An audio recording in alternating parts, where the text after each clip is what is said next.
I wish I never waved to the man who watched me. Every evening at precisely 10 p.m., the man appeared in the window across from mine. I first noticed him on a foggy October night. I was pacing around my tiny apartment, trying to work out a problem for a client, when my gaze wandered to the old building across the street. Through the dim haze, I could just make out a figure, barely visible, framed in the dusty glass of an upstairs window. At first, I thought nothing of it. He was probably just a neighbor, taking a quick look outside. But the next night, at exactly 10 p.m., there he was again, standing in that same spot, staring into the street. Something about the way he stood made my skin crawl. His face was barely visible, shrouded in shadow, but I could make out the pale outline of his eyes. He was watching me.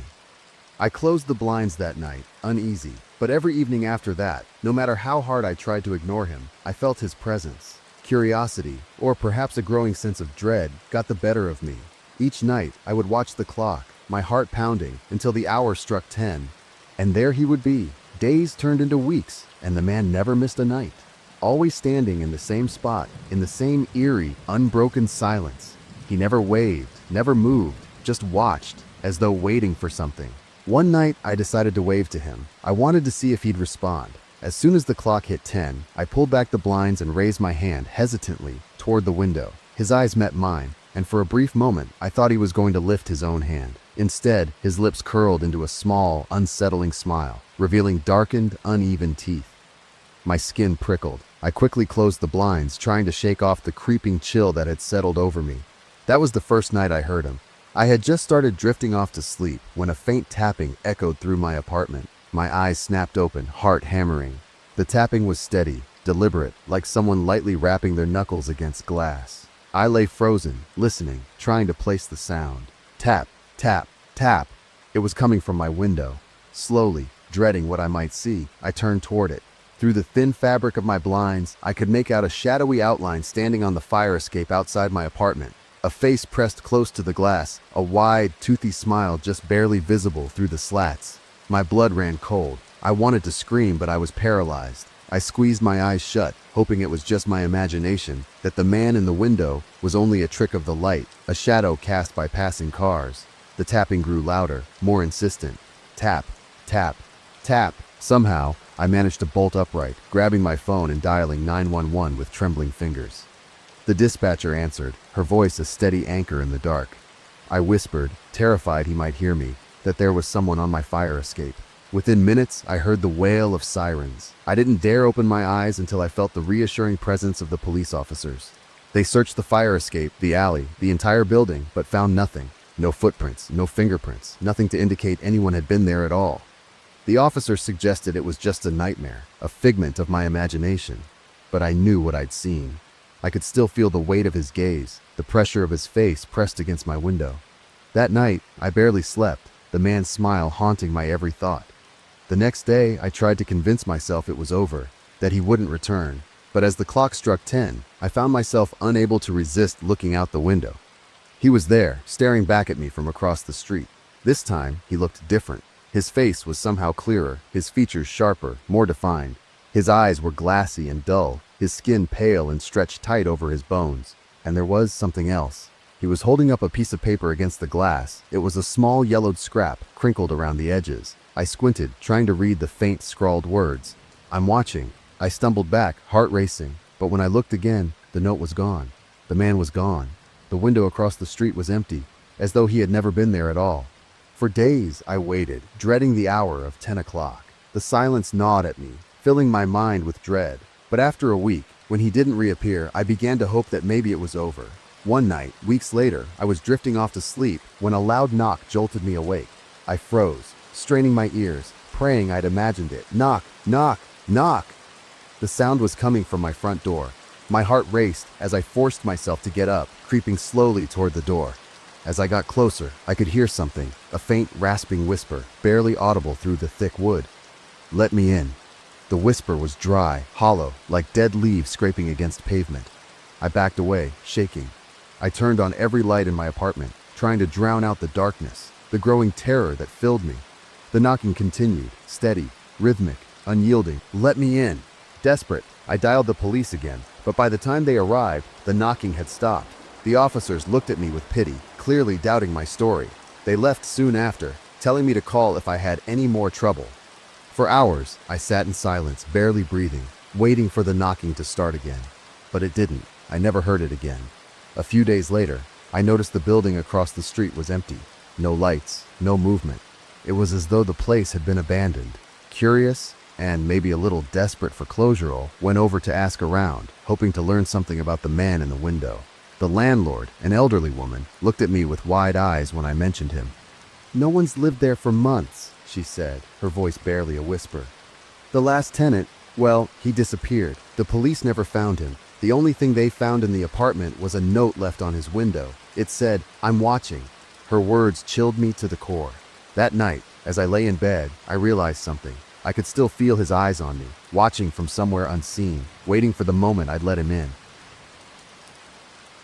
The neighbor upstairs. I moved into my new apartment a few weeks ago, just looking for a fresh start after a rough breakup. The building was old, the kind that creaked when you walked and seemed to hold on to sounds. But it was cheap, and the neighborhood was quiet, so I figured I could deal with a few quirks. On my first night, as I lay down in bed, I heard footsteps from the apartment above me. I thought nothing of it at first. It's an apartment building after all, and you expect a certain amount of noise. But these footsteps didn't have the usual random pattern you'd expect from someone moving around their home. They were rhythmic, back and forth, and it went on for hours, like someone pacing. I tried to sleep, but the sound seeped into my brain and wouldn't let go. By 3 a.m., I was still wide awake, staring at the ceiling and wondering what could possibly keep someone pacing like that for so long. The next morning, I asked the building manager about the tenant above me. He looked at me, puzzled. "No one's lived up there in years," he said. "We haven't been able to rent that unit since, well, there was an incident. People say it's haunted." I laughed it off and chalked up the sounds to old building noises. I didn't believe in ghosts, and the thought of haunted apartments felt a bit ridiculous. But the footsteps continued every night, always the same slow, methodical pacing. And then, about a week in, I heard something else. It was just past midnight, and the pacing had started as usual. I lay in bed trying to ignore it when suddenly the footsteps stopped, and then I heard a faint, muffled voice. It was low and indecipherable, like someone was trying to speak through a thick wall. I froze, my heart pounding. I couldn't make out what it was saying, but it was definitely a voice. A man's voice, muttering something. The next morning, I asked my next-door neighbor if he'd heard the noises too. He looked at me, and his face went pale. "You hear it too?" he asked, almost whispering. I thought it was just me. I asked the manager about it a couple years ago, and he just told me to keep it down, that the building was old. But I've been here a while, and sometimes it sounds like someone's crying up there. That was all he would say. After that, he avoided me in the hall, never making eye contact. The pacing continued every night, and sometimes I could hear that muffled voice. I even tried recording it with my phone, but whenever I played it back, all I heard was static. My dreams were getting worse too, filled with images of dark rooms and shadowy figures. It felt like I was being watched, like something was slowly wrapping itself around me, suffocating me. Then, last night, everything changed. I'd fallen asleep around midnight, only to be jolted awake by a loud thud directly above me. I lay there, staring at the ceiling, barely breathing. The pacing had started again, but this time, it was faster, more frantic. And then, I heard that voice clearer than ever before. "Help me." It was a whisper, but so close I could almost feel the breath against my ear. I shot up, grabbing my phone for some kind of comfort. I was about to call the building manager when the footsteps stopped.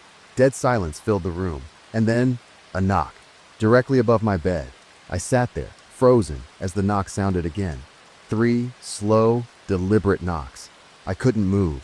I couldn't breathe. I just stared up at the ceiling, waiting. Then I heard a creak, the sound of a door opening upstairs. But that didn't make sense. No one lived up there. With my heart pounding, I forced myself to stand. I don't know why, but I had to see for myself. I had to know. I walked out of my apartment and up the stairs, every step heavy with dread. The door to the apartment above me was slightly ajar, and I could see a dim light spilling out from the crack. I pushed it open slowly, and my eyes adjusted to the darkness.